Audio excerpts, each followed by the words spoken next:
"It's untrue! You lie!" screamed the frightened man. "We were not responsible." Palamo faced the group of leading citizens. Behind the overdressed merchant were his 3 colleagues, those who had earlier met Elric and Moonglum in the tavern. One of the accusing citizens pointed a chubby finger towards the north and Nykorn's palace.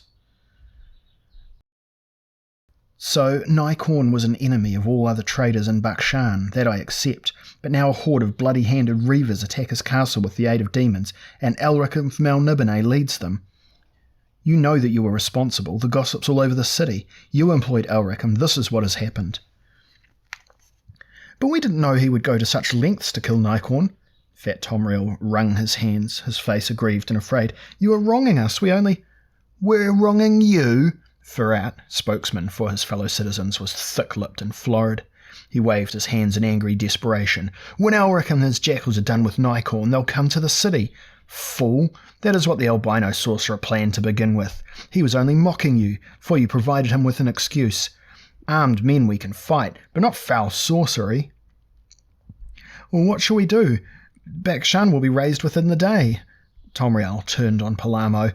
"Or this was your idea. You think of a plan." Palamo stuttered. We could pay a ransom, bribe them, give them enough money to satisfy them." "And who shall give them this money?" asked Ferrat. Again the argument began.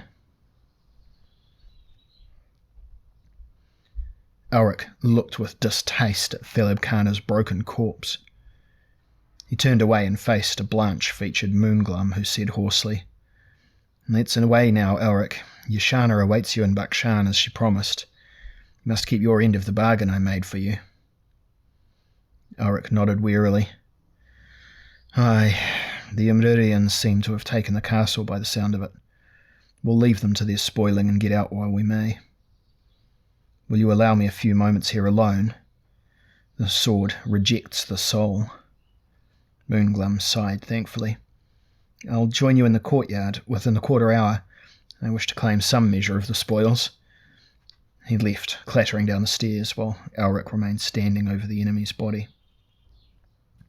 He spread out his arms, the sword dripping blood still in his hand. "Divim Tvar," he cried, "you and your countrymen have been avenged. Then any evil one who holds the soul of Divim Tvar, release it now and take instead the soul of Thaleb Kana." Within the room something invisible and intangible, but sensed all the same, flowed and hovered over the sprawled body of Thaleb Kana. Elric looked out of the window and thought he heard the beating of dragon wings, smelled the acrid breath of dragons, saw a shape winging across the dawn sky bearing Divim Tvar the Dragon Master away. Elric half smiled. "The gods of Melnibone protect thee wherever thou art," he said quietly, turned away from the carnage, leaving the room. On the stairway he met Nykorn of Ilmar. The merchant's rugged face was full of anger. He trembled with rage. There was a big sword in his hand. "So I've found you," he said. "I gave you your life, and you have done this to me." Elric said tiredly, "It was to be. But I gave my word that I would not take your life, and believe me, I would not, Nykorn, even had I not pledged my word." Nykorn stood 2 steps from the door, blocking the exit. "Then I'll take yours. Come, engage." He moved out into the courtyard, half stumbled over an Riberian corpse, righted himself and waited, glowering for Elric to emerge. Elric did so, his rune sword sheathed. "No." "Defend yourself, wolf." Automatically the albino's right hand crossed to his sword hilt, but he still did not unsheath it. Nykorn cursed and aimed a well-timed blow which barely missed the white-faced sorcerer. He skipped back, and now he tugged out Stormbringer, still reluctant, and stood poised and wary, waiting for the Bakshanites' next move. Elric intended simply to disarm Nykorn.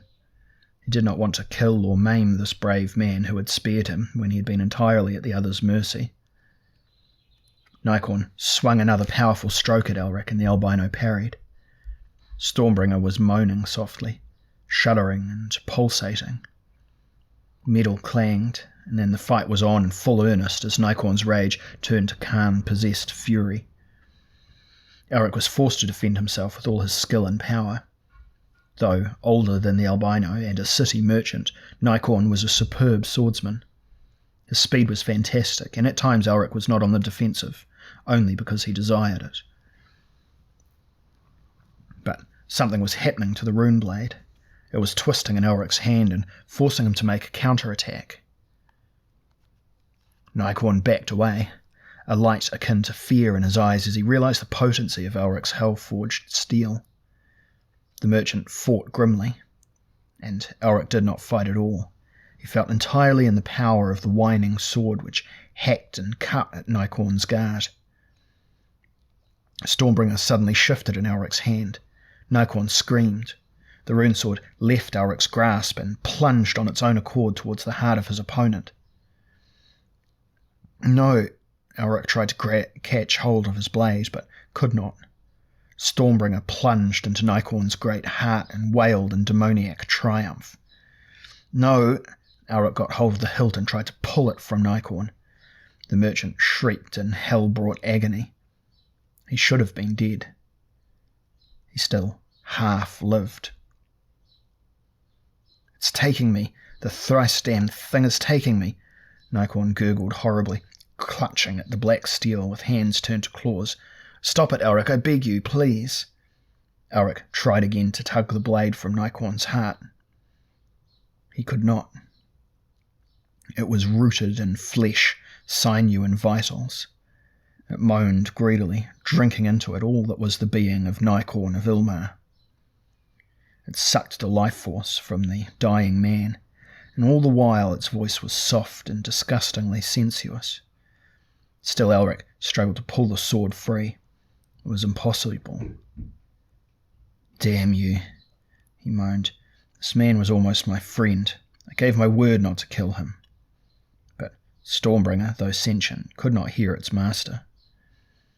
Nikorn shrieked once more, the shriek dying to a low, lost whimper. Then his body died.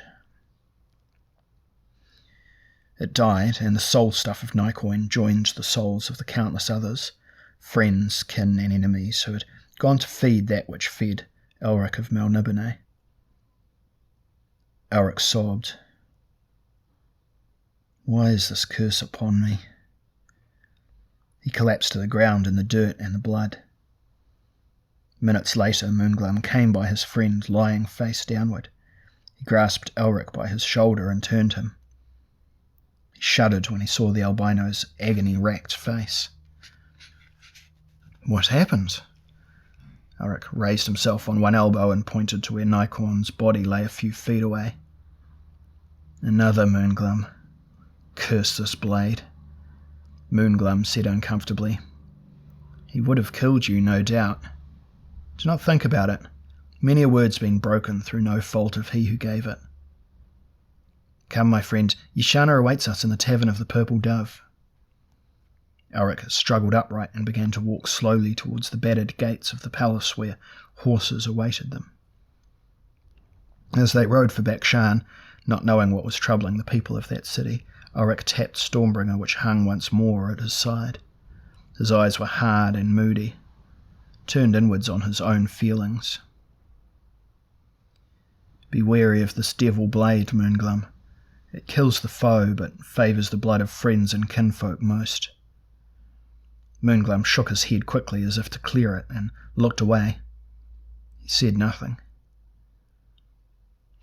Elric made as if to speak again, but then changed his mind. He needed to talk then, but there was nothing to say.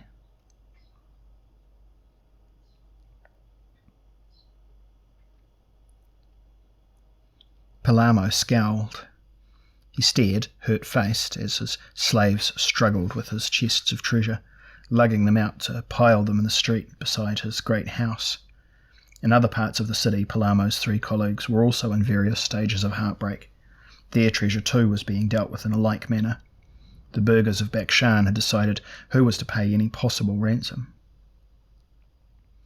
and then a ragged citizen was shambling down the street, pointing behind them and shouting, "The albino and his companion at the north gate." The burghers who stood near to Palamo exchanged glances. Farrat swallowed. He said, "Elric comes to bargain. Quick, open the treasure chests and tell the city guard to admit him." One of the citizens scurried off. Within a few minutes, while Farrat and the rest worked frantically to expose Palamo's treasure to the gaze of the approaching albino, Elric was galloping up the street, Moonglum beside him. Both men were expressionless. They knew enough not to show their puzzlement. "What's this?" Elric said, casting a look at Palamo. Farrat cringed. "Treasure," he whined. "Yours, Lord Elric, for you and your men. There's much more. No need to use sorcery. No need for your men to attack us. The treasure here is fabulous. Its value enormous. Will you take it and leave the city in peace?" Moonglum almost smiled, but he controlled his features. Elric said coolly, "It will do. I accept it. Make sure this and the rest is delivered to my men at Nykorn's castle, or we'll be roasting you and your friends over open fires by the morrow." Farrat coughed suddenly, trembling. "As you say, Lord Elric, it shall be delivered." The two men wheeled their horses in the direction of the Tavern of the Purple Dove. When they were out of earshot, Moonglum said, "From what I gathered back there, it's Master Palamo and his friends who are paying that unasked-for toll." Elric was incapable of any real humour, but he half-chuckled. "Aye, I'd planned to rob them from the start, and now their own fellows have done it for us. On our way back we shall take our pick of the spoils." He rode on and reached the tavern. Yashana was waiting there, nervously dressed for travelling. When she saw Elric's face, she sighed with satisfaction and smiled silkily. "So Thaleb Kana is dead," she said. "Now we can resume our uninterrupted relationship, Elric." The albino nodded. "That was my part of the bargain. You kept yours when you helped Moonglum to get my sword back for me." He showed no emotion. She embraced him, but he drew back. "Later," he murmured. "But that is one promise I shall not break, Yashana." He helped the puzzled woman mount her waiting horse. They rode back towards Palamo's house.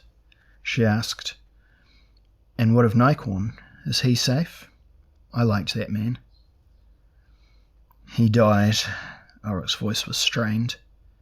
"How?" she asked. "Because like all merchants," Elric answered, "he bargained too hard." There was an unnatural silence among the three as they made their horses speed faster towards the gates of Bakshan, and Elric did not stop when the others did, to take their pick of Palamo's riches. He rode on unseeing, and the others had to spur their steeds in order to keep up with him, 2 miles beyond the city. Over Bakshan, no breeze stirred in the gardens of the rich. No wind came to blow cool on the sweating faces of the poor. Only the sun blazed in the heavens, round and red, and a shadow, shaped like a dragon, moved across it once, and then was gone.